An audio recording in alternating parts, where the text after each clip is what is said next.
Buenos días, bienvenidos a la conferencia de Emilio Jorge Rodríguez, Visión del Caribe en las crónicas de Alejo Carpentier. Emilio Jorge Rodríguez está en el país a propósito de la Feria Internacional del Libro de Venezuela y en la Universidad Simón Bolívar, por intermedio de una iniciativa del profesor Arturo Gutiérrez, coordinador del posgrado, tenemos el privilegio de escuchar la última investigación de este ensayista, investigador y editor cubano, cuya marca distintiva es el ser uno de los fundadores de los estudios caribeños en América Latina, junto a Antonio Benítez Rojo. Para quienes trabajamos literatura caribeña, es una referencia obligada, porque todo lo que ha sido el desarrollo de esta línea de investigación a partir de los años 70 tiene como uno de sus protagonistas a nuestro invitado de la mañana de hoy. Un poco para presentarlo: Emilio Jorge Rodríguez, ensayista, investigador literario y editor. Nació en San Antonio de los Baños en 1947 y terminó estudios de licenciatura en Lengua y Literatura Hispánica en la Universidad de La Habana en 1970 y obtuvo en 1984 la categoría de investigador auxiliar, tercer nivel de investigación científica en escala de 4, conferida por la Academia de Ciencias de Cuba. Ha participado en numerosas conferencias en Estados Unidos, en Europa y América Latina. Cuando nos conocimos en noviembre del 2011 a propósito del simposio de literatura venezolana que se celebró en la isla de Margarita, cuando compartimos en un foro, él comentaba que uno de sus grandes alegrías es haber llegado a Venezuela, porque coincidencialmente conocía a todos los países alrededor, pero todavía no había tenido la oportunidad de compartir con nosotros. Y nosotros nos sentíamos muy contentos, pues teníamos tiempo esperándolo y bueno, se dio esa oportunidad. Nos sorprendió gratamente que para la Feria del Libro se le haya dado un interés al aspecto de la historia, y por supuesto no lo pensamos dos veces cuando supimos de su visita a Caracas, y por eso lo tenemos con nosotros esta mañana. El currículum, realmente a petición de él, me pidió que no lo leyera, pero tiene una doble vertiente muy interesante, que es el área del Caribe y también los estudios de cultura africana. Desde 1989 es miembro del Tribunal de Categoría Científica del Instituto de Literatura y Lingüística de Cuba. Fue coordinador del equipo de trabajo del Caribe del Diccionario Enciclopédico de las Letras de América Latina en la Fundación Biblioteca Ayacucho, y es autor de los siguientes títulos: Literatura Caribeña, Bojeo y Cuaderno de Bitácoras, Letras Cubanas, 1989. Religiones Afroamericanas, Quito, Colombia, ediciones CPI, 1996. Acriollamiento y Discurso Escritoral Caribeño, Letras Cubanas, 2001. Haití y la Transcaribeñidad Literaria, Arte y Literatura, 2011, que es una edición bilingüe. El Caribe Literario, Tratados de Convivencia, Arte y Literatura, 2011. Biografía cronológica de la literatura caribeña de lengua inglesa, permanece inédito. Y hoy nos va a conversar sobre su última publicación, que es un texto sobre las crónicas caribeñas de Alejo Carpentier. Es para nosotros un verdadero orgullo contar con la asistencia de Emilio Jorge en la mañana de hoy, y bueno, queda cederle la palabra para que sea él quien nos brinde un trabajo que ha preparado para compartir con nosotros en la mañana de hoy. Muchas gracias. Bueno, en primer lugar, quisiera agradecer no solo por esta presentación al doctor Rubén Darío Jaime, sino por propiciar esta presencia mía en la Universidad Simón Bolívar, así como al doctor Arturo Gutiérrez, coordinador del posgrado de literatura de la Universidad Simón Bolívar, por también hacer posible mi presencia aquí.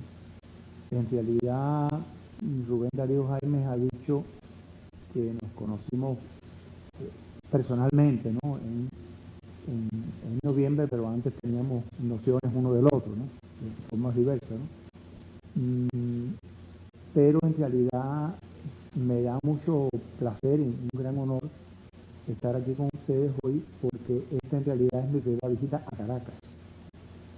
Y mi primera visita a Caracas, que es por la Feria Internacional del Libro de Venezuela, comienza con esta presentación aquí en la Universidad Simón Bolívar, de manera que es muy grato que sea de esa manera, y es un honor también para mí, ¿no? Bueno, autores caribeños y la indagación en temas de parentesco africano y afrocaribeño puede detectarse también en su periodismo juvenil. Justo a los 2 meses de comenzar sus colaboraciones en la Discusión Habanera, periódico, aparece una reseña a la novela Batualá, entre sus artículos de enero de 1923, a 2 años del lanzamiento de ese libro. En 1921, René Morin, nacido en Martinica de padres guyaneses, quien desempeñaba funciones administrativas en la metrópoli colonial francesa en África, publica Batualá, que ocasiona revuelo en los medios intelectuales franceses y recibe el premio Goncourt. Por primera vez, un escritor negro obtenía un galardón de gran relevancia en Europa. La novela, situada en un escenario africano, tendría una importancia ulterior como punto de arranque de toda una tendencia en la narrativa caribeña, y a la vez se anticiparía en varios años a la novela épico-histórica Chaka de 1926 del escritor sudafricano Tomás Mafolo. En el artículo sobre Batualá, que escribe Carpentier, uno de sus trabajos iniciales de crítica literaria, es interesante observar 2 aspectos. Uno, referido a la evolución de sus conceptos sobre la lengua literaria en el Caribe. En esa ocasión afirmaba: es cierto que escribe en un francés salvaje, desquicia el idioma y disloca las frases, salpimentándolas con locuciones locales, casi impronunciables. Más adelante, al enfrentarse a la producción literaria haitiana, encontraremos una apreciación suya muy diversa sobre este asunto, alejada del purismo lingüístico allí latente. El otro aspecto que llama la atención en ese texto es el ángulo de su arremetida contra la deculturación. Dice allí: en el fondo, este libro nos hace concluir que el salvaje es tan incomprensible para el europeo como el europeo para el salvaje. Nunca se entenderán, y el europeo es el culpable de esto. Se empeña en inculcar una civilización buena para él a razas que no se pueden adaptar a ella por principios atávicos. Tratando de imponerle sus leyes, se hace odiar; tratando de imponerle su religión, las embrutece; e imponiéndole sus costumbres, las degenera. Años después, valga la salvedad, haría una expresa rectificación al calificativo de salvajes, al escribir lo siguiente, y cito: ¿puede el hombre de hoy darse la mano con ese hombre no menos inteligente que él? Porque la noción de salvaje es completamente falsa. Con el hombre que él mismo fue sobre la tierra hace 20, 30 o 40 mil años. Aquí termina la cita. No es casual que este saldo de cuentas con sus propias frases se produzca luego de una confrontación con la selva americana venezolana en su viaje a través del Orinoco. Se trataba, amén de lecturas de actualización en las teorías etnográficas, de la repercusión de lo empírico sobre la elaboración intelectual. Esa convicción permeará todos los textos de este periodo, y el origen de sus argumentos se hará evidente, y voy a citar de Tristán, en Editor de En Tierra Firme, un texto fundamental para la obra carpenteriana. Dice allí: en el transcurso de un reciente viaje a la selva he tenido oportunidad de compartir la vida de individuos extraordinarios, nada elementales, sumamente complejos, muy evocadores de lo que hubiera podido ser Rimbaud en Abisinia, cuyos caracteres, maneras de vivir, amores con esas mujeres errabundas y extrañas que siguen con las nubes el curso de los grandes ríos de América, ofrecían al observador un material humano bastante más interesante que el que llena la casi totalidad de las novelas europeas contemporáneas. Eso decía en el 49 y vamos a hacernos referencia después a eso. Pero retomemos el hilo anterior. Es difícil imaginar a muchos escritores hispanoamericanos de las primeras décadas del siglo XX genuinamente interesados o atraídos por Batualá. Más aún, no es atrevido a afirmar que todavía hoy son pocos los latinoamericanos que conocen su existencia. Por supuesto, una vez pasado el escándalo inicial, se vendían 8.000 ejemplares por día durante las primeras semanas de publicación de la novela, y a los 2 años contaba con 147 ediciones. La novela también pasó al olvido para los franceses, salvo para aquellos atraídos por las regiones de África o del Caribe. Ese no fue el caso del cubano Carpentier, quien continuó interesado por la obra de René Marin durante varias décadas. En 1951, al reseñar un nuevo libro de ese autor, la antología Sabiduría Africana, intentará hacer justicia al conjunto de su obra. Pero vamos a seguir. Muchos otros ejemplos ayudan a entender el constante afán de Carpentier por estar actualizado en lo concerniente a la cultura caribeña, además de profundizar en sus peculiaridades y establecer vínculos de afinidad y comparación. Pudieran mencionarse sus reseñas de libros de Lidia Cabrera e Isabel Arex, sus comentarios a la intervención de Aimé Césaire en el Congreso de Escritores Negros celebrado en París en 1956, sus descripciones de los altares del poblado habanero Regla y de las islas Guadalupe, Barbados y Margarita, su crónica sobre los huracanes, donde asevera que el ciclón antillano habría de merecer también los honores de una mitología. Su comparación entre la Lotería Popular de la ciudad de Valera en el estado Trujillo de Venezuela, el juego de los bichos de Brasil y la charada china en Cuba. Su incursión crítica en las letras de las guarachas antillanas de la década del 50 del siglo XX y sobre la manera de desvirtuar ese género y la rumba al introducirlos en el cabaret como un espectáculo de doble sentido, así como su aterradora pobreza de invención en las palabras y en la música, preocupación que mantiene una impresionante vigencia. El comentario de experimentado musicólogo sobre las steel bands de Barbados y Trinidad y Tobago, las que poseen, según él, una suavidad, un timbre asordinado y fino que les comunica una extraordinaria musicalidad. La crónica denominada Un teatro popular, que describe una controversia entre calipsoneros y analiza sus calidades musicales, pero cuyo preámbulo demuestra un abusado sentido de la observación e inigualable humor criollo. Precisamente la permanencia de 21 días en Barbados de finales de agosto hasta el 14 de septiembre de 1958, en un punto climático de su creación, le hace exclamar risueño a su arribo en el aeropuerto de Maiquetía, que ha terminado de escribir en esa isla los originales de su novela El siglo de las luces. Cuando la prensa intenta conocer detalles sobre el conflicto de la obra, el autor responde que es difícil definirlo y solamente, según el periodista refiere, va a decir que su trama abarca todo el ambiente del Caribe, comenzando desde el Golfo de México hasta las Guayanas, reflejando situaciones en el Golfo de Cariaco, Venezuela. A la manera en que se fue moldeando cierta predilección por una región que fue haciendo suya más allá de la circunstancia insular, inmerso en una portentosa labor periodística que demostraba estar al tanto de lo más novedoso que producía la cultura europea, contribuyó también la peculiaridad de su etapa parisina, de 1928 al 39, con la doble misión asumida de mostrar a los franceses en sus inicios la cultura cubana y a los cubanos la cultura europea. La cultura cubana divulgada y promocionada en buena medida era la de raíces africanas, la moda afrocubana, que fascinara a los sectores intelectuales. Particularmente la expresión musical que irrumpió en los espacios del espectáculo francés de las primeras décadas del siglo XX, como es notable en sus crónicas.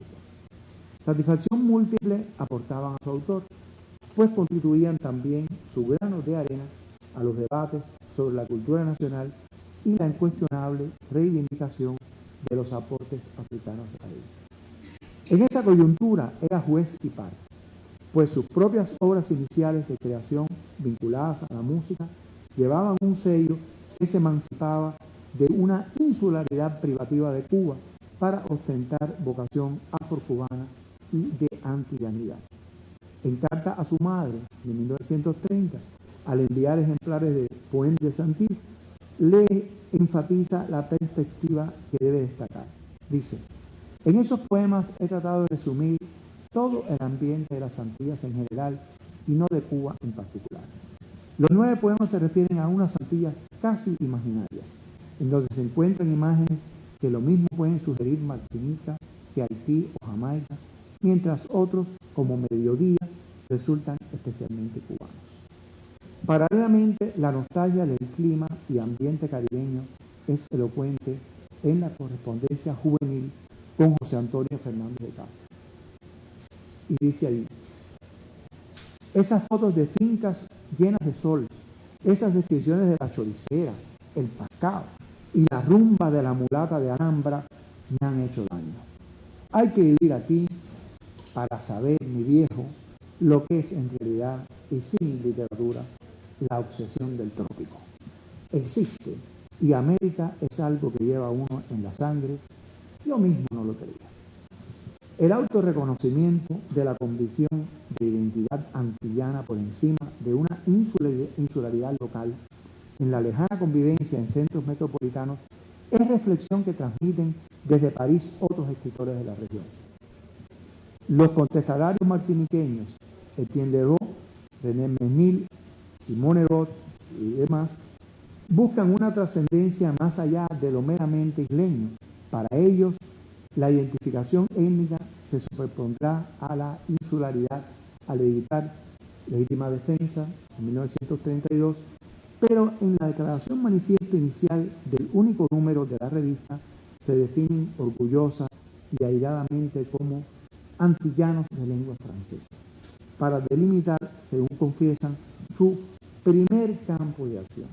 En efecto, el campo se ampliaría sustancialmente para ellos desde la primera capital francesa, desde la misma capital francesa, con el surgimiento de L'Étudiant en el 34-35, publicación animada por C.C., León Damas de la Guayana y Leopold Sédar Senghor de Senegal.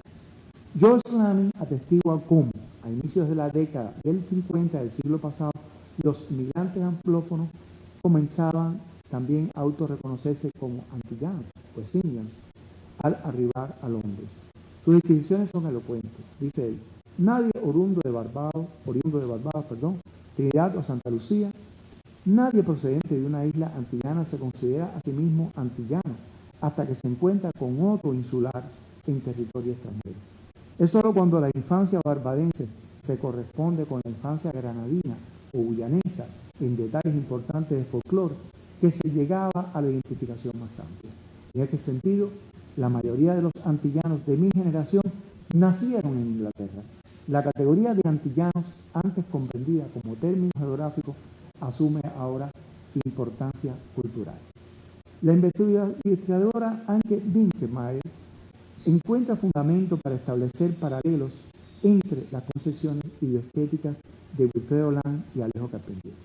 Coloca en la raíz de tales afinidades, entre otras, la coincidencia de vivir años formadores en Francia, en cercanía con los surrealistas y el interés por la cultura afrocubana. Llega más lejos la estudiosa en sus consideraciones al ofrecer una contraposición entre sus perspectivas ópticas y el credo de los integrantes del grupo de la revista Orígenes. Dice: para los origenistas, Cuba representa la multiplicidad en lo uno. Todo se reduce al ámbito de la isla, mientras que para Land y Carpentier, Cuba es lo uno en lo múltiple, un lugar de coincidencia de muchas culturas, pero no necesariamente de su nacimiento. Tal parece ciertamente que Carpentier alude a su experiencia misma cuando afirma en uno de sus artículos sobre Land, dice, el trópico solo suele comprenderse y sentirse cuando se regresa a él después de prolongada ausencia con las retinas limpias de hábitos contraídos.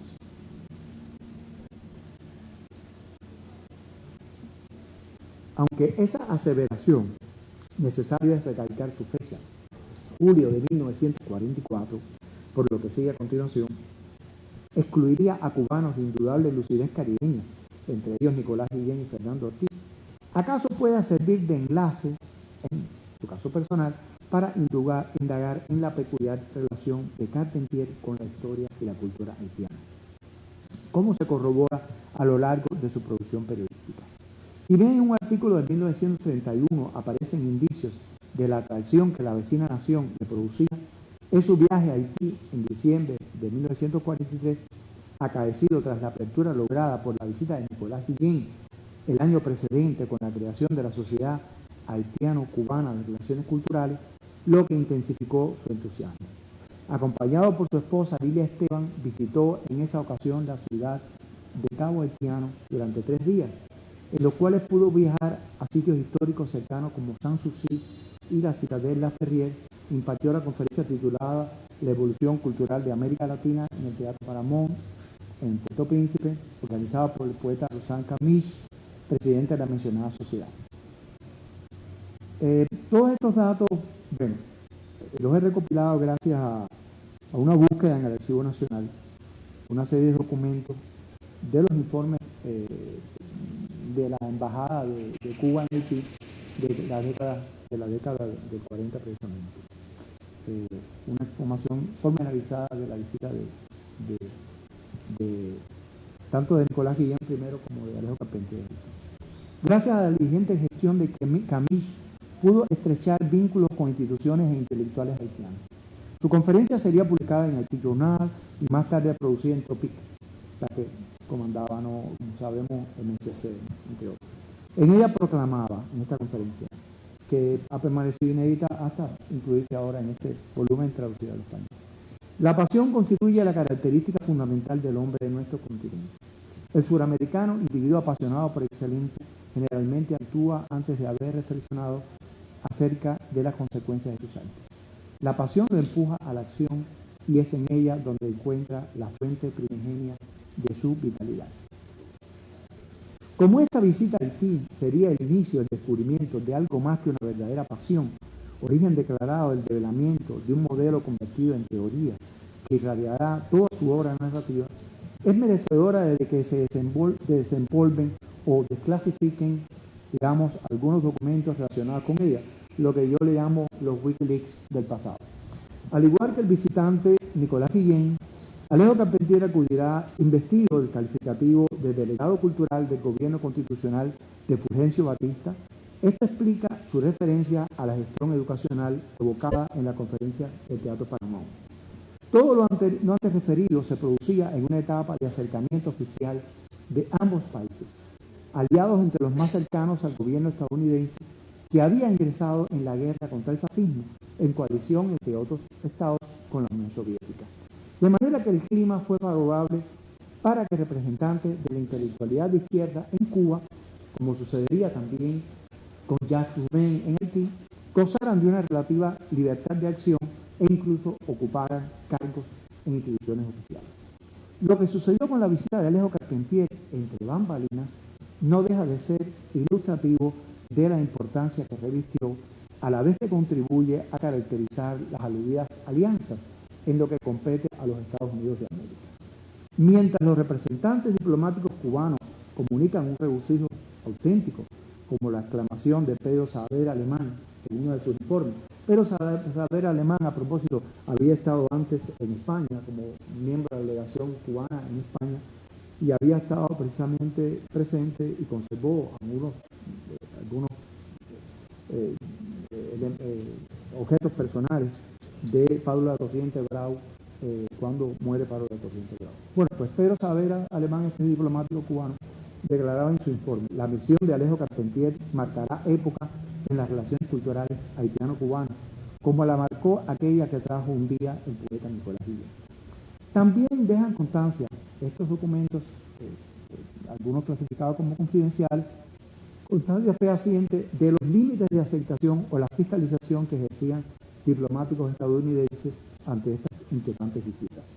Así se deslizarán comentarios en un documento clasificado confidencial de Avelino Cañal Barachina, encargado de negocios de Cuba, en el cual transmitía a Jorge Mañaz, ministro de Estado a la sazón, sus consideraciones sobre el mensaje presidencial del 1 de año, de 1944, de Lyle Scott, y de qué manera valoraba el diplomático un epílogo de ese informe, y cito al informe del diplomático, en el que se esboza un ataque al comunismo en arremetida contra supuestos opositores. Lo que atañe a nuestro interés es que el diplomático cubano vincula esa declaración presidencial con algún consejo que pudiera haberle dado al presidente Lyle Scott, el embajador de los Estados Unidos, John Campbell White, y cito, obcecado con el fantasma del comunismo, que no hacía 2 días lo había interrogado exhaustivamente acerca de la proyección y actividades de la sociedad de amistad cubano-haitiana, Susan Camish, y finalmente sobre Alejo Carpentier. Esto está todo, aparece en el legajo 555, expediente número 8578, confidencial número 1, en el Archivo Nacional de la República de Cuba, en el fondo del Ministerio de Estado, 4 de enero de 1944. Luego de esta, en todos los aspectos, sonada visita, un conjunto de trabajos diseminados en el tiempo demuestran cómo Alejo Carpentier sigue de cerca el acontecer cultural haitiano.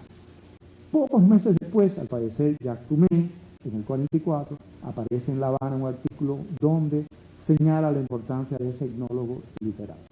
En lo adelante, principalmente desde su columna titulada Letra y Solfa del Nacional de Caracas, de intermitente pero fuerte periodicidad semanal, escribirá diferentes artículos, entre ellos reseñas al libro como El lápiz de Dios, de Pierre y Philippe Tauby-Marcellin, y el poemario Afonsetou de Philippe Tauby-Marcellin, cuya lectura lo condujo a afirmar algo muy interesante. Este tomo nos permite medir, dice, además, todo lo que ha avanzado la expresión poética haitiana desde hace 10 años. Después de haber rebasado un cierto parnasianismo debido al uso de un francés muy puro, después de haber dejado atrás un tránsito de pintoresquismo local, los autores como Magloire Sanot, surrealista, y Philippe Tauby-Marcellin trabajan una materia que tiende a hacerse cada vez más original. Poco tiempo después, en su comentario en torno al volumen Panorama del Arte Haitiano, el mismo autor que se aproximará de forma reticencia al término primitivo para caracterizar cierto sector de la producción pictórica haitiana. Pero vale la pena penetrar en algunos de esos textos para demostrar lo avanzado de las ideas carpenterianas al someter a confrontación el universo cultural hispanoamericano y caribeño, y la necesidad de buscar vías de integración que tuvieran un alcance mayor que el feliz desarrollo de su obra narrativa. En el 51 publica el artículo Miremos hacia Haití. Allí ofrece un comentario sobre la riqueza literaria y etnográfica de ese país, donde encontramos la coexistencia de lo que podríamos llamar un lenguaje culto y un lenguaje popular. Explica además cómo los intelectuales haitianos, marginados de las corrientes ideológicas hispanoamericanas por la cuestión del idioma, ofrecen un ejemplo de fructífera tenacidad en todas las disciplinas, lo que los conduce a una honda conciencia de sí mismos y a cuanto pueda caracterizarlos históricamente como pueblo con fisonomía propia. En ese mismo artículo, Carpentier reclama la necesidad imperiosa de tomar en cuenta la novela haitiana cuando se trace un panorama de la literatura en Hispanoamérica. Esta declaración, sorprendente para la época, no solo constituía un puente de reconocimiento en oposición a los esquemas de limitaciones lingüísticas en la región, sino que adelantaba una articulación insular continental. Poco después, el autor cubano reseñará la puesta en escena de la Antígona en creol realizada por Félix Morisot de Roy. Con ese drama en creol y el poemario de Acut, Morisot de Roy, iniciaba una importante transformación en su carrera literaria y hoy se le honra como una de las personalidades más destacadas que ha aportado la literatura creola haitiana. Carpentier detectó la importancia de este hecho cuando muchos estudiosos franceses se empeñaban en ignorar la existencia de una tradición literaria creol en el Caribe y cuando en el resto de la América Latina, debido al aislamiento cultural, era algo forzosamente desconocido.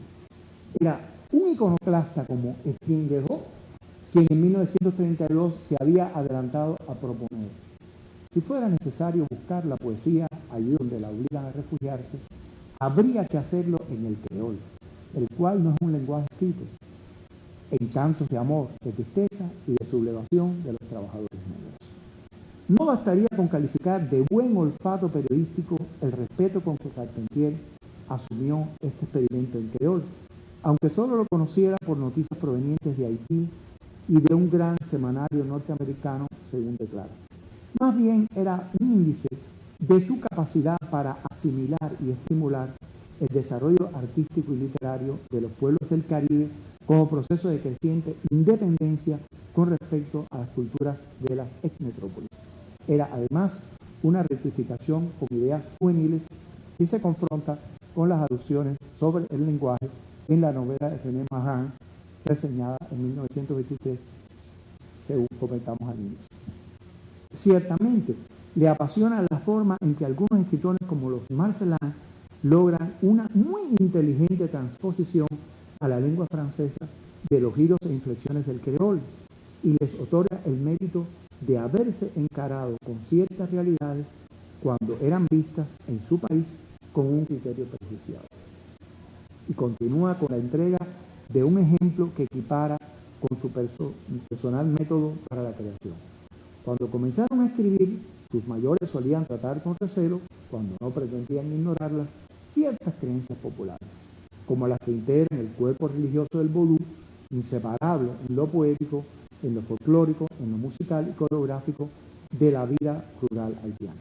Por lo menos, ese tema había caído demasiado a menudo en manos de autores extranjeros incapaces de calar tales creencias en profundidad que las revestían de falacias y atributos sensacionalistas, despojándolas de su fascinante trasfondo mítico, de su riqueza en elementos hechos para crear un clima real maravilloso, con lo cual expresaba su celo hacia el tratamiento de los temas caribeños y una especie de derecho vitalicio de autor hacia la inspiración basada en los rituales mágicos religiosos, no apta para escritores foráneos. Veremos un poco más adelante al final una comparación entre estas ideas y las ideas de un escritor en el área anglófona del Caribe. Una referencia posterior bastaría para transmitir el valor que adjudicaba a la literatura haitiana en el concierto de la literatura universal. Y es la frase siguiente: un solo poema, el de Chucún, en Haití, caso típico, basta para dotar un país de una poesía propia. Paralelamente, Carpentier seguía de cerca todo lo que se producía en materia etnográfica alrededor del vodú.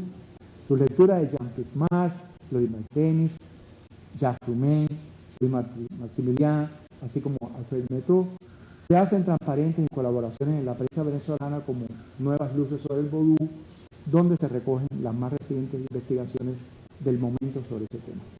Pero será en el prólogo a su novela El reino de este mundo, publicado poco antes en el Nacional bajo el título Lo real maravilloso de América, donde argumentará con mayor énfasis la riqueza que le atribuye a la nación haitiana, erigida como paradigma de una concepción de la América Latina y propiciadora de un método de novelaje. Comienza allí por evocar las experiencias de su visita en el 43, después de sentir el nada mentido sortilegio de las tierras de Haití, para afirmar inmediatamente que lo maravilloso invocado en el descreimiento, como lo hicieron los surrealistas durante tantos años, nunca fue sino una artimaña literaria, a lo cual contrapone su permanencia en Haití al hallarme en contacto cotidiano con algo que podríamos llamar lo real maravilloso. Así, a partir de la conmoción que le produce ese viaje, se vio llevado a acercar la maravillosa realidad recién vivida a la agotante pretensión de suscitar lo maravilloso que caracterizó ciertas literaturas europeas de estos últimos 30 años, para hallar una confluencia orgánica entre realidad y fantasía mediante una magia sustentada en la fe y los rituales, que narrará a través de los hechos extraordinarios de la lucha por la independencia nacional a lo largo de esa novela. Según apunta acertadamente Roberto González Echevarría, la preparación de la música en Cuba había proporcionado un nuevo método de trabajo al novelista cubano a inicios de la década del 40, cuando realizó una profusa lectura de obras históricas, entre ellas la descripción de la isla de San Román de Moreau de Saint-Méry, lo cual influyó en la gestación del reino de este mundo. Hecho que se puede observar también en textos posteriores, como ese relato semejante a la noche, que contiene un pasaje con referencia al Santo Domingo colonial. Este método consistía en una investigación histórica minuciosa para la creación que el autor rehacía personalmente con la ayuda de diversas fuentes. A ello pudiéramos añadir que el método carpenteriano de imbricar el testimonio de vida con la búsqueda bibliográfica definirá una disciplina profesional que conjuga la aprehensión directa del paisaje y los pobladores de la región circuncaribeña con el conocimiento de la historia y la cultura mediante la investigación, factor común a muchas de sus obras que provenía de tiempos lejanos. Según sus confesiones, los dos estremecimientos que repercutieron profundamente en su sensibilidad creadora fueron la mencionada visita a Haití y su viaje a la Gran Sabana.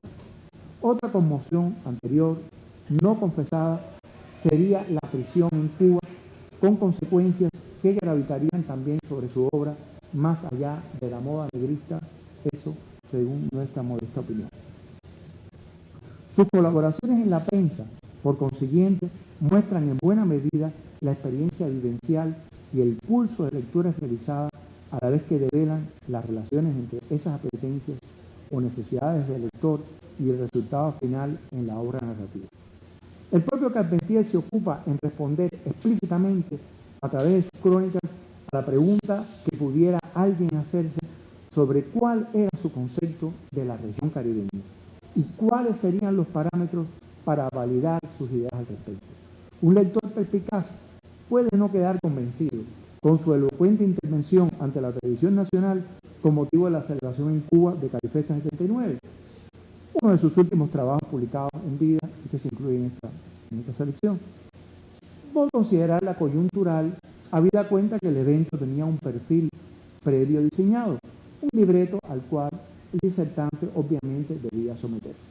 Afortunadamente, y no por casualidad, el intelectual cubano había adelantado décadas atrás sus pautas para establecer el alcance de una región que era para él cultural y bendita, y que observaba por encima de balcanizaciones lingüísticas apenas recordadas hoy, en tiempos de ciberespacio, optativo y multilingües ediciones, pero que resultaban ciertas en el momento de su ya citado artículo Miremos hacia allí, que me parece crucial, del año 51. Decía él allí: la novela haitiana nos habla de islas, de hombres, de árboles, que nos pertenecen por entero y forman parte de un Caribe que se ensancha etnográficamente hasta las costas de Veracruz. Y casi diría que hasta las coplas que resonaban en el sertón de Canudos cuando Euclides de Acuña escribió su admirable libro, o sea, los sertones. Esa oración sintetiza sus ideas de lo que se reconoce actualmente desde la esfera de las ciencias sociales como el Gran Caribe. Es a la vez una visión humanista, incluyente de lenguas, coherente con su defensa del creol y basada en expresiones espirituales que abarcan a la par escritura y oralidad. De esa manera arribamos a la conclusión de que el Caribe carpenteriano es un Caribe cultural, insular y continental, más que uno constreñido a la geografía artificial creada por límites administrativos nacionales. Como toda definición emplazada en la geografía cultural, es evanescente e intangible, lo cual la hace más trascendente. Se trata del Caribe que fue primeramente habitado por las migraciones de autóctonos amerindios procedentes de la cuenca del Orinoco, que tan acertadamente describiera en una de sus crónicas de la Gran Sabana, con articulaciones humanas y culturales fluvial marítimas que mantienen vigencia desde Ciudad Bolívar, Angostura, hacia el Golfo de Paria y allí desde Guiría hacia Trinidad y Tobago. Es el Caribe irradiado luego por la presencia forzada de africanos trasplantados, que se expande como sus crónicas hacia los 4 puntos cardinales con un perenne trasiego y diálogo cultural entre tierra firme e ínsulas. Ese Caribe suyo, no solo el de la historia o ficción novelada, hoy se inserta en las concepciones pancaribeñas, que tenían como antecesores cercanos cuando fueron escritas algunas de sus colaboraciones en la prensa en los años 40 del siglo pasado, al pensamiento del jamaicano Walter Adolph Roberts, del colombiano Germán Arciniegas y del trinitario Eric Williams, este último tanto por su labor intelectual como por el ánimo que imprimiera a la reunión, una reunión crucial me parece, de académicos y representantes de un Caribe multilingüe en medio de la Segunda Guerra Mundial para discernir el futuro económico de la región. Finalmente, el Caribe de Alejo Carpentier muestra también semejanzas con la geografía cultural construida por el poeta y ensayista guyanés Arthur Seymour. Como editor de la revista Calcoverall, fundada en 1945 en el ambiente de la posguerra, con un objetivo local inicial, Seymour tempranamente comenzaría a saltar barreras interregionales. Primero con la incorporación de artículos de colaboradores que brindaban una perspectiva cultural del conjunto West Indian, Caribe de lengua inglesa, así como panoramas de la poesía anglófona y francófona. Ya en 1949, recordemos esa fecha, Seymour afirmaba: a lo largo del Caribe ha habido un florecimiento de la literatura y las artes que demuestran que una nación ha nacido en la región. Para enseguida aludir a una literatura nacional que abarcaba a las Antillas de lengua inglesa y Guyana. Se refería indudablemente a un concepto de nación cultural multiterritorial. Más tarde añadiría la colaboración de un abanderado del Caribe latino, le llamaba, justamente Roberts, del cual hemos hablado, quien debido a tales características de su proyección como historiador y novelista, quien constituiría en rara avis de la inteligencia anglófona caribeña, como le hiciera notar Gordon Lewis en su momento. Para simplificar esa trayectoria, digamos que Arthur G. Seymour sería el preclaro espíritu asesor, y aquí se cierra el ciclo de coincidencia, de una conferencia de escritores y artistas en Guyana en el 66, que se convertiría en la plataforma idónea para propiciar la fundación de Carifeta en el 72, de la cual Carpentier habló en el 79, con un perfil que abarcaba desde sus inicios el área insular y los territorios continentales de la cuenca caribeña. El diálogo a la distancia, quizás sin conocimiento mutuo ni sincronía entre Seymour y Carpentier, se observa también si analizamos algunos artículos del primero. En su texto, Carta abierta al escritor antillano, West Indian, que comienza con preguntas a Jean-Paul Sartre en torno a por qué, sobre qué escribe o debe escribir el escritor caribeño, y qué debe tomarse de los textos metropolitanos de Gran Bretaña y los Estados Unidos de América para ayudar a construir nuestra propia tradición caribeña. Aparecen resumidas ciertas preocupaciones y respuestas que se hallarán presentes a lo largo del itinerario intelectual de Carpentier en ensayos de crónica, algunos que hemos citado y otros que no he mencionado.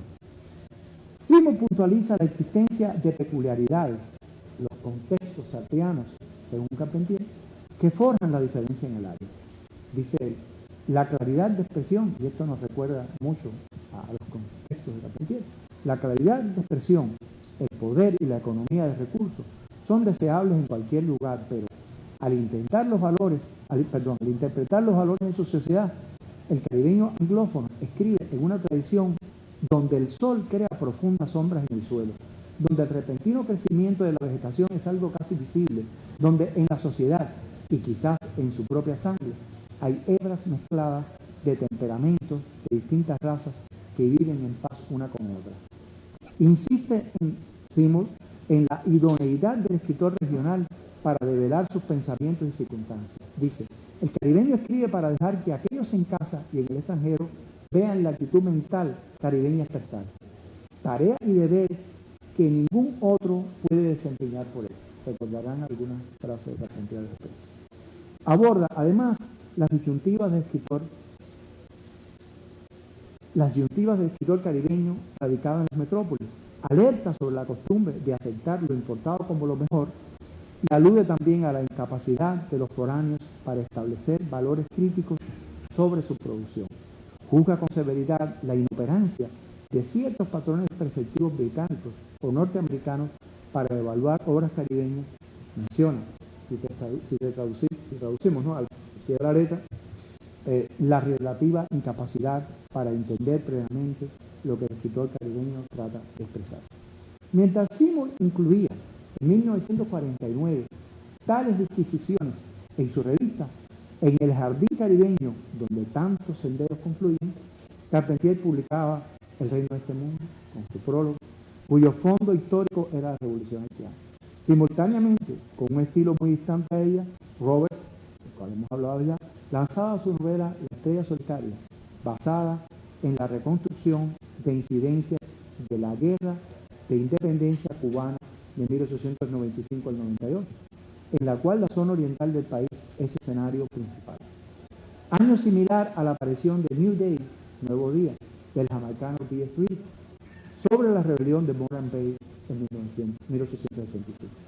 Tríada de novelas concurrentes que abordan momentos culminantes de las respectivas gestas nacionales en el mismo triángulo histórico geográfico de la llamada cultura del paso de los vientos de Antonio Benítez Rojo.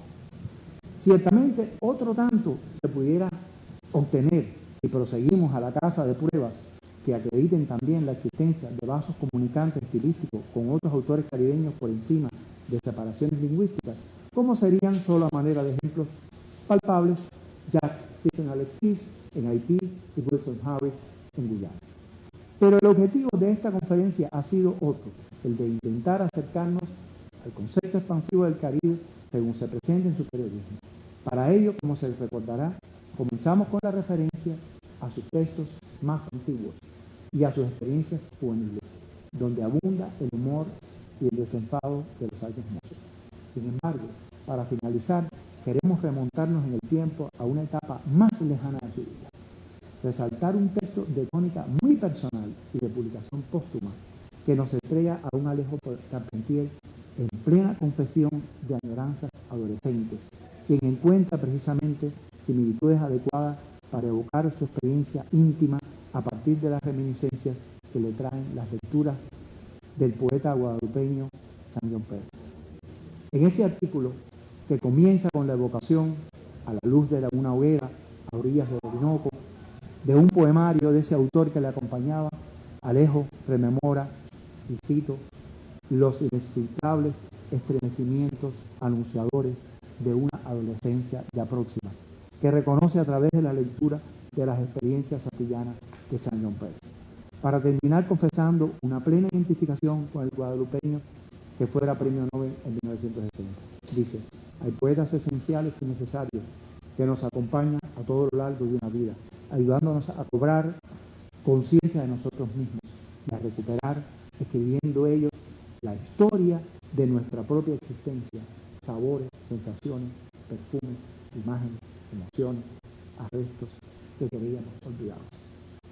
El aura de complicidad, la fusión de escenarios, la sensualidad en las lejanas sensaciones y personajes nos devuelven un Alejo Carpentier en prístina imagen de caribeñidad afectiva como transparente regalo de profundos e indelebles recuerdos ofrecidos al final de su vida. Gracias.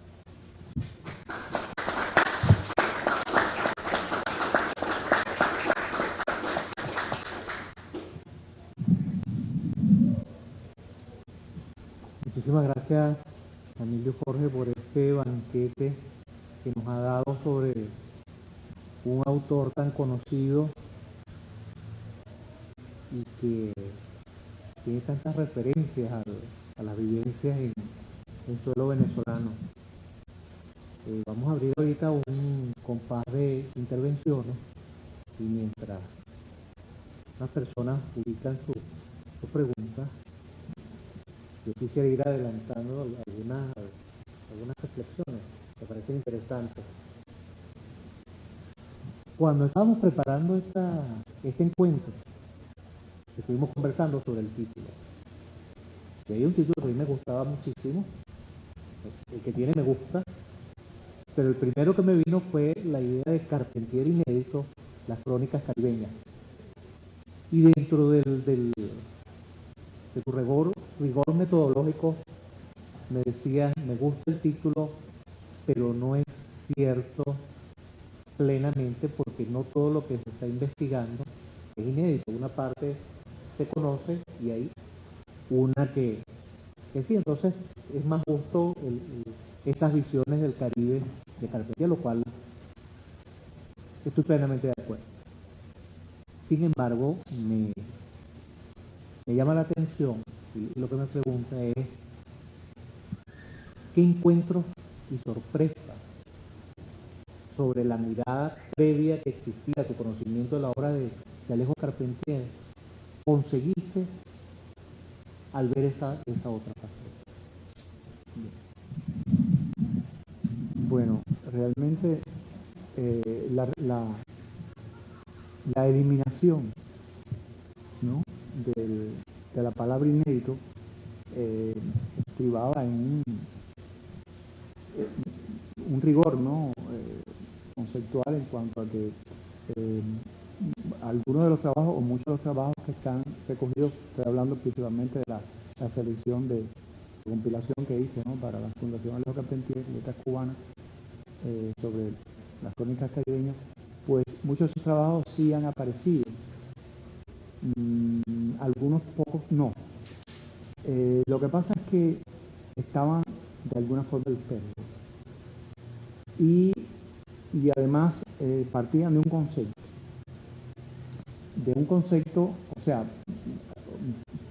previamente hubo algunas antologías del periodismo carpentieriano muy importantes, que tuvieron gran trascendencia, pero durante una etapa determinada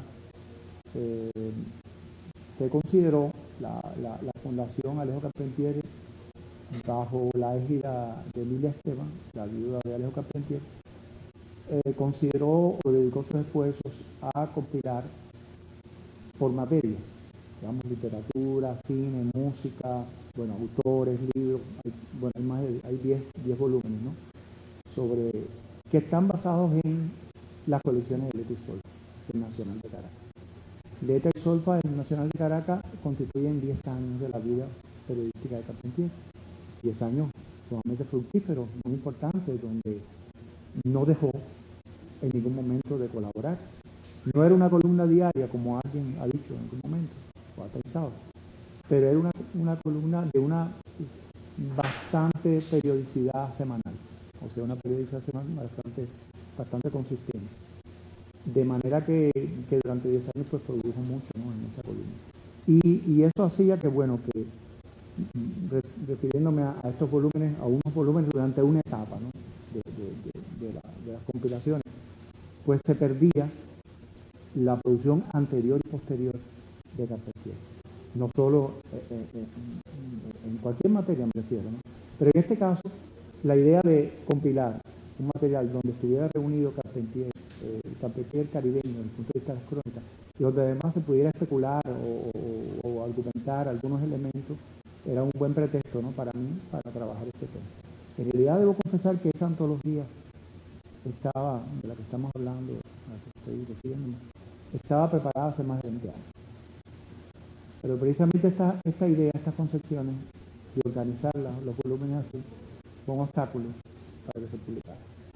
Y bueno, con cierta lucidez y realmente mirada más amplia, ¿no?, del fenómeno, la autora Graciela Pogolotti, quien ahora preside la Fundación Alejo Carpentier, hace 2 años, sabedora, conocedora de que este proyecto yo lo tenía engavetado. Incluso estuvo a punto de perderse porque estaba en esos CDs de otra época y se me extravió, pero bueno, pude recuperarlo en un momento determinado, la selección, ¿no?, de los trabajos.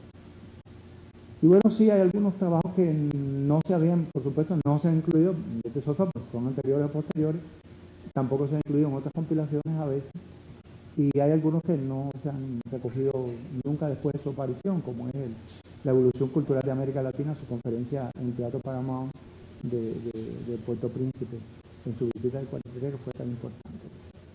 Y también, bueno, era un desafío muy interesante buscar, en realidad, buena parte de la investigación ya la tenía hecha hace muchos años, y aquí quiero responder un poco a la segunda parte, ¿no? La tenía hecha hace bastantes años, incluso en un libro mío apareció un trabajo sobre el génesis amerindio y africano, la búsqueda del génesis amerindio y africano en Carpentier, que es preludio a este trabajo mayor, ¿no? Es más amplio, ¿no? Y pues allí pues abordaba esto, algunos elementos, por ejemplo las referencias a Haití, pero no estas conexiones que he querido realizar al conocer o al tenerlo ya todo reunido, este conglomerado de textos caribeños de Carpentier. Y era realmente muy incitante porque, bueno, conocía la obra de Seymour, bueno, de legítima defensa y todas las articulaciones las probables, posibles articulaciones con un momento de su obra con Sir James Méndez. Es decir, son articulaciones, bueno, que quizá no se han explorado, ¿no? Quizá, y que es como una incitación. Estoy en un público universitario, estudiantes y profesores, pues es una incitación a investigar de manera más amplia, ¿no? No como esto, que es un acercamiento y eso era provocación, ¿no? Hablar de Seymour, Arthur G. Seymour, pues, y esta conexión que de pronto Seymour, pues, tenía estas ideas en el 49, ideas que eran compartidas con Carpentier. No creo que, sinceramente, no creo que uno y el otro, en lo que he explorado hasta ahora, en la correspondencia de Carpentier, en archivos, etcétera, no he encontrado una conexión Seymour, Arthur G. Seymour, Carpentier. Puede que se hayan conocido, pero no una articulación de conocer sus obras de tanto tiempo atrás, ¿no? Por supuesto, ya en la etapa del Carifesta en 79 en La Habana, pues sí, ya hay otro momento, ¿no? Pero lo que me parecía interesante era precisamente decir, bueno, ahí está ese discurso no, una conferencia que él da, incluso esta conferencia es la portada del libro, ¿no? Aquí él está para ir a esa conferencia con motivo de Carifesta, ¿no? 79 en La Habana. Y esa conferencia, claro, tiene su momento, y una convocatoria regional, con una historia anterior, una serie de compromisos de todo tipo, CARICOM, la concesión del Caribe, una concesión del Caribe ampliado, etc. Pero era justo, ¿no? Señalar, me parece, que todo esto era en Carpentier producto de unas ideas bien arraigadas y bien antiguas, ¿no? Y que otros escritores, otros intelectuales de la región también estaban en ese camino, ¿no? Y eso lo trato de desarrollar en otro libro que acaba de salir mío, se llama El libro literario Casados de Convivencia. Precisamente hago un trabajo sobre el espíritu pancaribeño de Walter R. Roberts, o sea, como el concepto de una cultura pancaribeña en Walter R. Roberts, un trabajo más extenso, precisamente porque es uno de los pioneros, ¿no?, de estas ideas, como lo fue Germán Arciniega, Eric Williams, mismo Seymour, pues, o sea, son momentos que y Carpentier estaba moviéndose en ese mismo camino, ¿no? Un camino que es muy interesante, y como trato de explicar, la geografía cultural es evanescente, ¿no? Pero precisamente es inalcanzable, inatapable, pero eso lo hace más trascendente para mí.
era algo así como la ciudad de las columnas.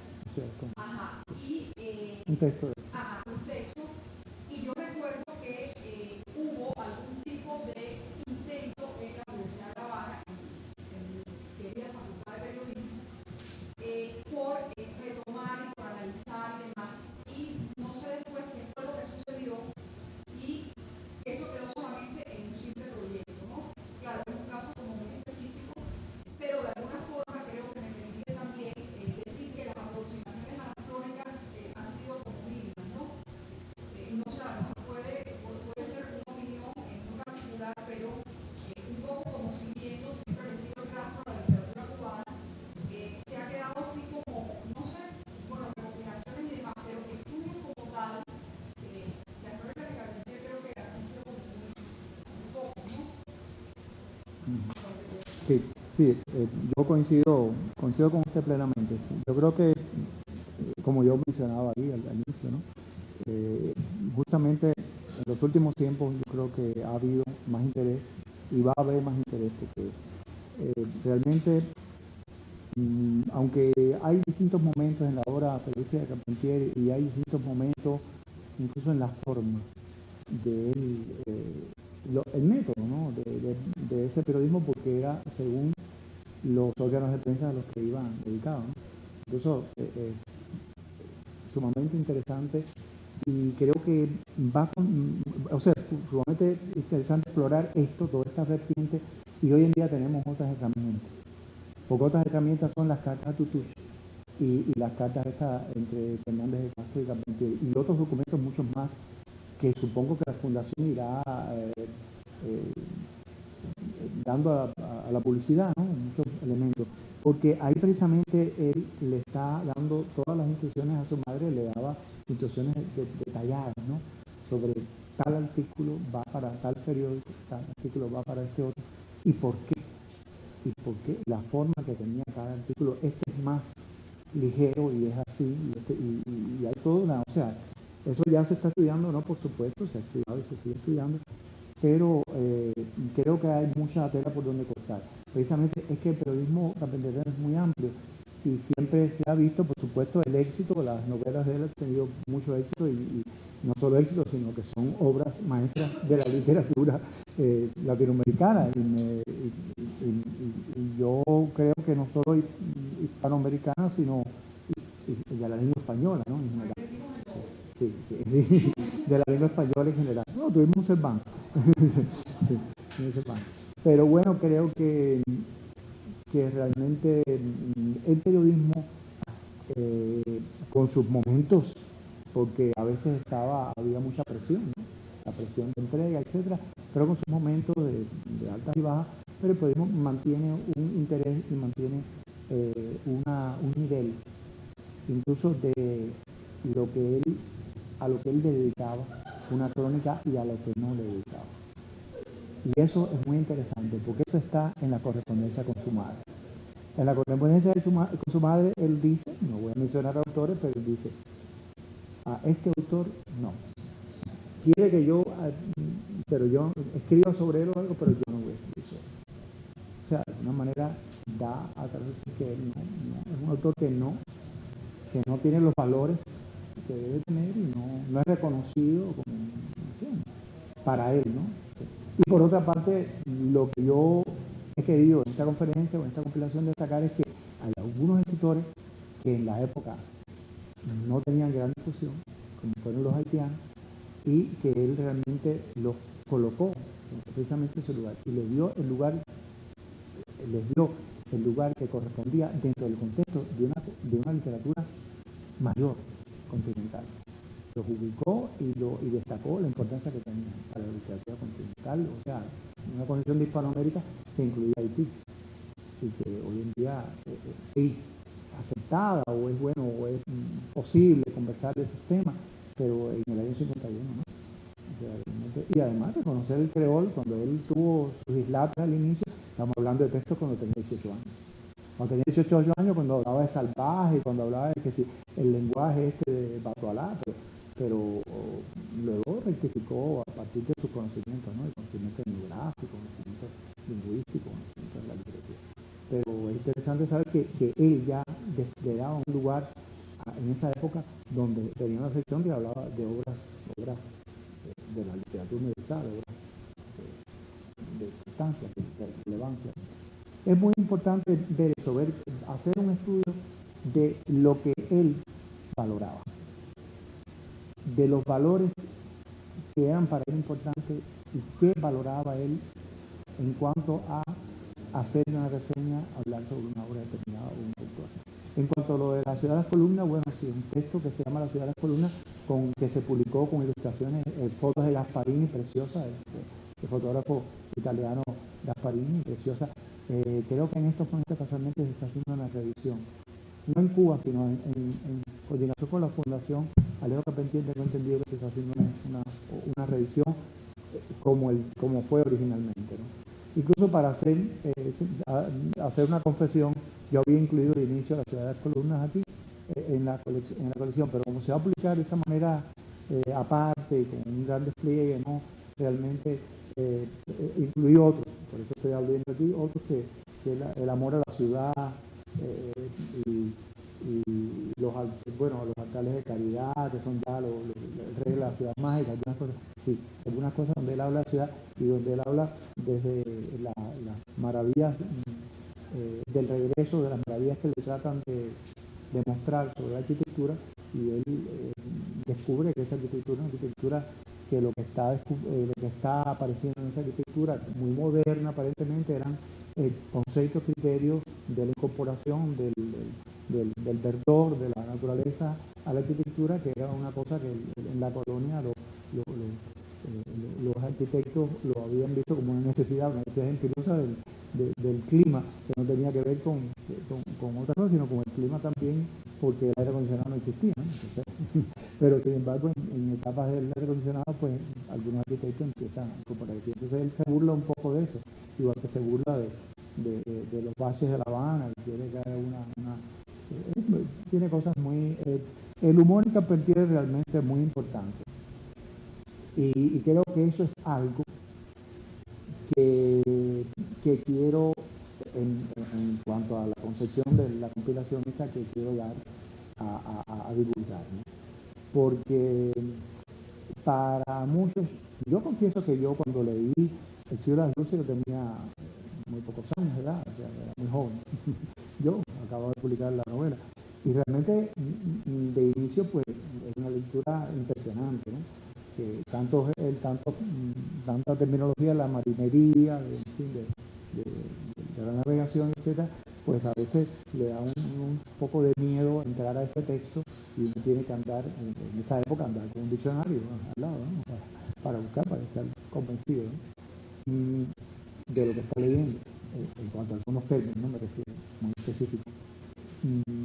Pero, y también quizás se ha difundido una imagen de un Carpentier complejo, complicado, difícil de lectura. No es mi opinión hoy en día, ¿no?, por supuesto.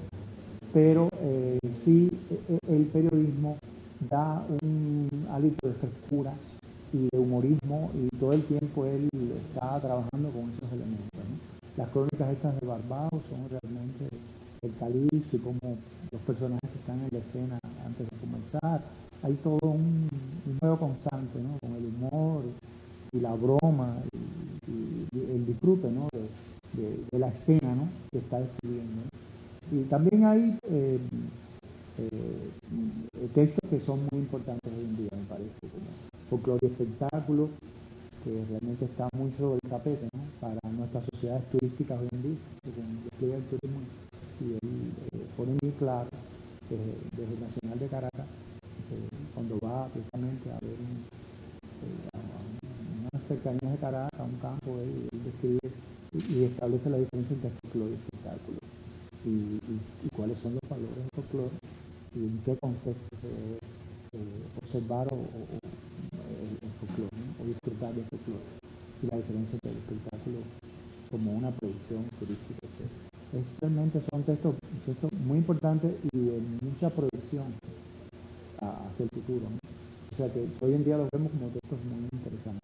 El texto sobre las guarachas, donde está diciendo es un texto que está hoy en día en discusión en Cuba. o sea, no las guarachas, sino sobre algunos elementos de la música. Entonces, y está en otros, no solo en Cuba, en muchos países del Caribe, ¿no? Se está sobre el tapete, la discusión, estas discusiones, y él ya abordaba estos temas y esta preocupación desde los años 50, ¿no? O sea, realmente creo que en Carpentier se puede encontrar muchas cosas interesantes para él. O sea, no estamos viendo un autor que ya lo lee como letra muerta, ¿no? Sino como un autor vivo, ¿sí? De vigencia total, ¿no? O sea, sí. No sé si... algunos comentarios y reflexiones acerca de este concepto, esta noción de lo expansivo, ¿no? El concepto expansivo del Caribe, o esta idea de la realidad cultural evanescente, pero esta idea del expansivo y lo evanescente. Antes de entrar en eso, quería preguntar, quisiera como remontarme a algunos puntos de convergencia y divergencia que había entre Carpentier y un personaje fundamental de la cultura venezolana, que es García. Evidentemente, la vida en Venezuela, un sector de producción fundamental fue conectar con García, con Alfredo Silva, el Nacional, todos los años de la vida de la creación de Risolta. Me parece que es singular esta relación en particular de García y Carpentier, tiene que ver con el sentido siguiente. Es conocida una anécdota que decía García, que coinciden, convergen en París, Carpentier, Asturias y Urno. Como en esa confluencia, en esa inmensa amistad que hubo, esa amistad que se personajes, Alfredo García se trazaron como tres líneas distintas en el orden narrativa, novelística de los latinoamericanos. En el caso de Asturias, el interés de Asturias está en la exploración del mundo maya, la leyenda de Guatemala, surge, digamos, de esa exploración y luego de ese encuentro. Se habla del caso de Carpentier y habla de Yambao y el interés de Carpentier por el mundo afrocubano en este caso. Es interesante, usted mencionaba en su conferencia, que además de ese encuentro con ese mundo afrocubano se armoniza, se profundiza en su estadía en la prisión, cuando tiene que convivir con cubanos. Ulla dice que en el caso de como venezolano, su búsqueda va por el lado de lo mestizo, no de los indígenas ni de los negros, sino de los mestizos. En él sale Ulla de manera acude a la ética de la independencia venezolana y las altas coloradas, digamos, en el resultado de ello.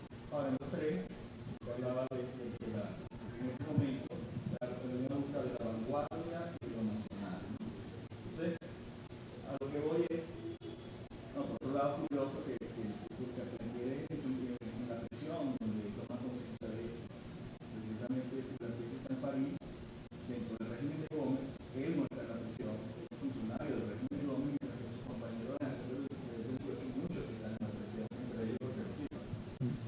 Y es otro asunto curioso, que la amistad que pudo haber entre ellos, a pesar de la inmensa distancia ideológica que pudo haber entre Carpentier y Urno.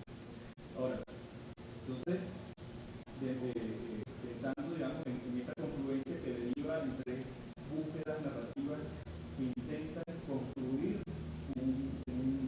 una literatura latinoamericana, digamos, de texto universal, pensando en eso, no puedo dejar de pensar también en otra categoría, el realismo mágico y el realismo maravilloso que tienen que ver con ellos dos.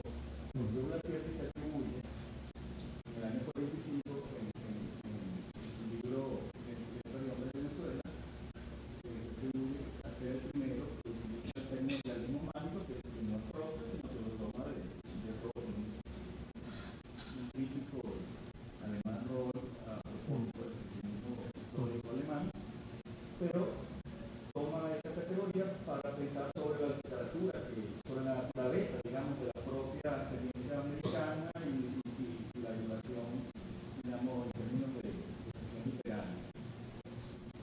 49, en 45 hubo la base, en el 49, en el prólogo del Reino de este Mundo, precisamente, luego de que en el 43 visita a Haití, que habla de lo real maravilloso.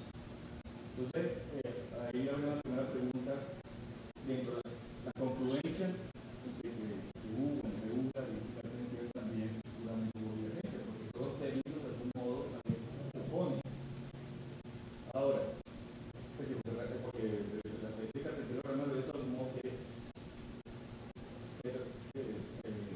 distanciarse de toda artificialidad surrealista, globalizada, interesante, mientras que en el caso de Ugar abiertamente toma el término de la experiencia cultural europea. Ahora, voy a lo siguiente. Me llama la atención también que esto me parece interesante que usted cuando hace mención a la conferencia que dan en el 43 en Haití, precisamente del origen, por ejemplo, lo local maravilloso, que darán el 49 en este prólogo, usted comenta que esta conferencia habla de la pasión y habla de lo suramericano. De lo suramericano. Entonces, este concepto del expansivo, hasta donde llega en el caso de Carpentier, donde pareciera difícil estas categorías asociadas a lo caribeño, a lo antillano, si no terminan siendo categorías que realmente se expanden a toda América Latina. Porque él habla de lo barroco americano, habla de Suramérica, cuando habla de la necesidad de leer y de inscribir la novela haitiana dentro de la política hispanoamericana, se expande hasta toda América Latina, como concepto, digamos, evanescente, digamos, estamos diciendo expansivo. No sé, la pregunta en concreto sería, esto, quizás hay otra diferencia importante, es decir, Carpentier, cubano, que descubre en Haití una confluencia, digamos, lingüística, cultural, africano, el nombre mismo de Haití es un nombre indígena, la cultura arahuaca, está lo francés, está la convivencia con la colonia española de Santo Domingo. Es decir, Haití realmente en ese sentido es un signo privilegiado de la complejidad cultural latinoamericana y específicamente antillana, ¿no?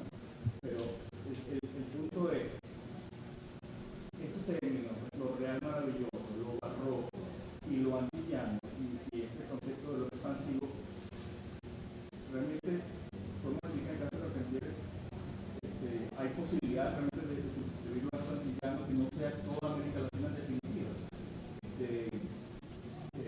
Y quizá haya una diferencia que también ha mencionado, que es importante, entre la concepción de Carpentier que es expansiva, de la del origen o la de la expresión de Vivier, o de esa misma que es como más contenida a los cubanos.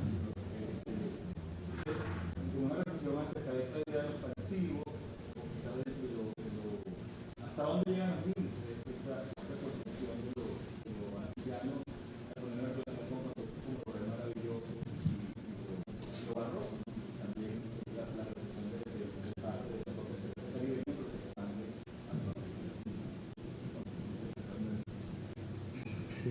Bueno, yo creo que precisamente Carpentier se encontraba ante un dilema, ¿no? Porque él era hispanoamericano y antillano y caribeño, ¿no? Y había defendido en los años del 20 y del 30, o sea, especialmente en su etapa en parisina, desarrolla mucho la idea de la importancia de sustentar lo afrocubano en una lucha interna en el país, una lucha en el plano de la cultura, ¿no? La cultura en que, por una parte, se privilegiaba en cuanto al arte la música, digamos, entre comillas, culta, ¿no? Había una promoción, una muy importante difusión de una música italiana que ya él consideraba que ya, por supuesto, había pasado su momento, tenía importancia, pero ellos estaban en una lucha juvenil muy impetuosa, ¿no? Por la difusión de nuevos valores de la música europea. Claro, estaba en Europa, en París, y estaba en contacto con esta música principalmente, ¿no? Tenía por una parte esa lucha, pero tenía por otra parte la lucha con el no reconocimiento y el rechazo, no solo el no reconocimiento, sino rechazo absoluto en las instancias de la cultura cubana de la presencia afro-cubana, de los elementos africanos de la música y de otras expresiones. Está relacionado eso, por supuesto, con la gestación de Cuyambaú, ¿no? Y está relacionado también esa lucha que tenía, que ya venía él desde Cuba con esa lucha, y al llegar allá a París y empezar a difundirse mucho los valores, Rita Montaner, Dona Piazzu, o sea, una serie de conjuntos musicales importantes, etc. Y incluso de lo, no lo menciona, no dice la palabra, pero no, lo amelcochado o lo reciclado, diríamos hoy en día, de muchas de las expresiones que se producían cuando un músico europeo, por ejemplo, pedía que le mandaran unas partituras de Cuba, pues le mandaron estas cosas que él condenaba, ¿no? Y tenía una actitud muy militante en contra de esa música reelaborada, con poetas de la época posmodernista, y que eso eran parte de los textos de las letras de las canciones, etc. Y él sustentaba que había que ir a los orígenes. O sea, su lucha es una lucha por los orígenes. Los orígenes en el folclore, en la expresión popular, ¿no? de esta música. Y eso es lo que divulgó. Y con una coincidencia feliz de que todos estos elementos estaban triunfando en París, pero además él se ocupó de divulgarlo y dar a conocer en Cuba, a través de la revista Carteles, a través de sus colaboraciones, de qué manera triunfaban estas personas y de qué manera era una defensa de sus propias ideas al respecto. O sea, estaba conciliando todo al mismo tiempo. Por una parte era un modo operandi y un modo vivendi, porque vivía de las colaboraciones. Por otra parte estaba defendiendo valores que creía fundamentales. Por eso me parece que en general su periodismo es un periodismo muy consecuente con lo que en general, con sus ideas, ¿no? Muy consecuente porque él estaba defendiendo unas ideas determinadas, ¿no? Es un periodismo de ideas donde está defendiendo su punto de vista, ¿no? Pero por otra parte, él estaba muy interesado en la obra de Asturias, por ejemplo, que un guatemalteco en París, esa crónica es muy importante. Estoy pensando en la obra de Asturias, el señor presidente, y que él precisamente habla de un guatemalteco que fue maya en la Sorbona, y que y al final de su trabajo sobre este tema, sobre el guatemalteco en París, termina diciendo qué deben aprender los jóvenes escritores de América Latina sobre esto, porque estaba viendo en un ámbito amplio de la presencia del mundo indígena. O sea, creo que él sustentaba la necesidad del rescate del mundo indígena y el rescate del mundo afroamericano. Ambas cosas. Yo creo que ambas cosas, y por eso está ahí Los Pasos Perdidos, ¿no? Los Pasos Perdidos es una búsqueda, no sabemos todo, ¿no? Por supuesto. Y son las dos vertientes. Él va trabajando dos vertientes que cree que son importantes para su concepción de América Latina más amplia, ¿no? O sea que realmente me es difícil hacer el deslinde, ¿no? Es decir, él está buscando en estas dos versiones. Incluso lo busca en su obra narrativa personal, ¿no? Como estamos tratando de explicar, ¿no? Y lo hace felizmente, ¿no? Pero esta búsqueda, precisamente, un trabajo mío, yo hablo precisamente de esta búsqueda del génesis amerindio y afroafricano en América, ¿no? Creo que él ambas líneas las mantiene como indagación y como manera de divulgar la importancia que tienen estas dos líneas: el rescate de los aborígenes indígenas y lo nativo, y el rescate de lo criollo en el sentido de lo africano tan cultural, ¿no? De la tan culturación. En eso precisamente hay varios trabajos de él sobre de Fernando Ortiz, sobre el tema, ¿no? Y que él siempre reconoció y le dio mucha importancia a la obra de Fernando Ortiz en Cuba, ¿no? Y incluso a la obra, por ejemplo, de Lidia Cabrera, Los Puentes Negros, son sumamente elogiosos, sumamente de alta valoración sus trabajos que están acá también sobre Lidia Cabrera, ¿no? Sobre los Puentes Negros, sobre el monte, realmente, incluso no solo como materia de compilación y de recuperación de lo afroamericano, afrocubano, sino también en cuanto a calidad estética, como forma de volcar estos elementos en una expresión estética. De manera que la expansión, hasta dónde llega esta expansión, es difícil. Creo que él estaba manejando las dos cosas al mismo tiempo, ¿no? Una búsqueda de génesis amerindio y de génesis africano en América, que para él está claro para mí que ambos elementos eran importantes, ¿no? Y creo que sí, que hay una confluencia ahí de puntos de vista y discusión también. Claro, me parece que es necesario también aclarar que su prólogo y su texto, ¿no?, sobre lo real maravilloso, es también parte de un combate, ¿no? Combate contra el momento de inicio, se vincula al movimiento surrealista, incluso a la segunda etapa del movimiento surrealista, de los que rompen, los que hacen la ruptura, ¿no?, con el movimiento inicial, y de manera que él es partícipe de ese momento de ruptura, y después de digamos, una tercera ruptura que hace él, ¿no? Él es lo personal con la tercera ruptura, no la primera ruptura con el surrealismo, sino una ruptura posterior con el surrealismo, al él hacer este prólogo, ¿no? Y al él llamar la atención sobre la importancia ritual, la importancia de lo que se cree, ¿no?, de la fe como un elemento de América Latina que está vinculado con lo de la pasión, ¿no? Él habla, claro, la pasión a la suramericana, ¿no?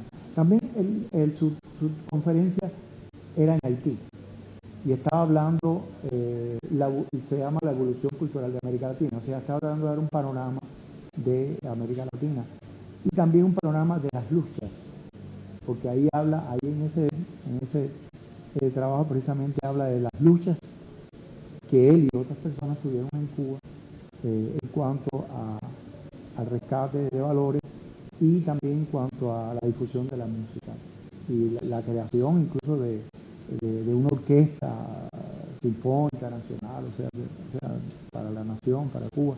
Todo esto, estas luchas, ¿no?, las pone él en ese texto precisamente. Es como a manera de mostrar su experiencia, ¿no?, de lo que hicieron, y para que no se amilanen otros, ¿no?, de otros países, de la necesidad de una perenne superación y de una perenne estudio y difusión de las artes más recientes, sin perder los valores nacionales. Era precisamente lo que él estaba haciendo, lo que había hecho desde París hace mucho tiempo. Creo que él, su periodismo es conocer su periodismo en profundidad, o aunque sea una lectura selectiva, etcétera, da mucho de la visión que Carpentier tenía y quería transmitir. Incluso me atrevería a decir que es un complemento fundamental para conocer su estética, su forma de ver no solo lo real maravilloso, sino toda su estética de producción, su dedicación, ¿no?, a cada una de sus obras. Bueno, también están ahí las referencias, o sea, el método carpenteriano no se comprende si uno no trabaja al mismo tiempo. Bueno, todos sabemos, ¿no?, que los pasos perdidos, grandes descripciones, grandes partes de las descripciones están en la Gran Sabana, o sea, en todas sus crónicas, las 5 crónicas sobre la Gran Sabana, ¿no? Sí. Y que él los vuelca, ¿no?, después ahí.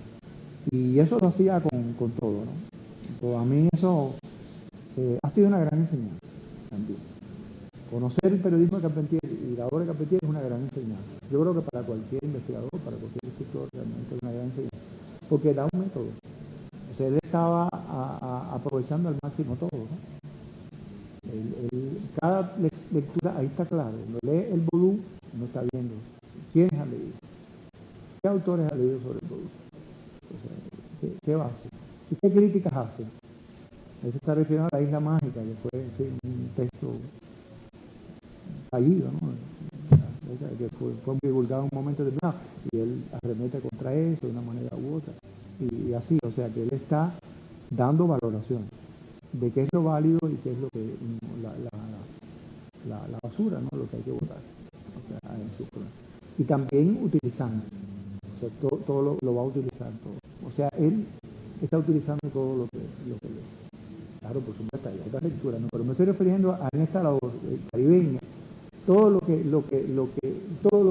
reúne en su periodismo caribeño, lo va a utilizar. Uno ve de manera transparente cómo lo utiliza. Y eso para mí ha sido una gran experiencia, ¿no?, de esta manera. Por supuesto, no he respondido a su pregunta. Bueno, pues esa pregunta es realmente bastante compleja, ¿no? Y además hay entrecruces de puntos de vista, ¿no?, y entrecruces de ideas, ¿no?, de la época, ¿no?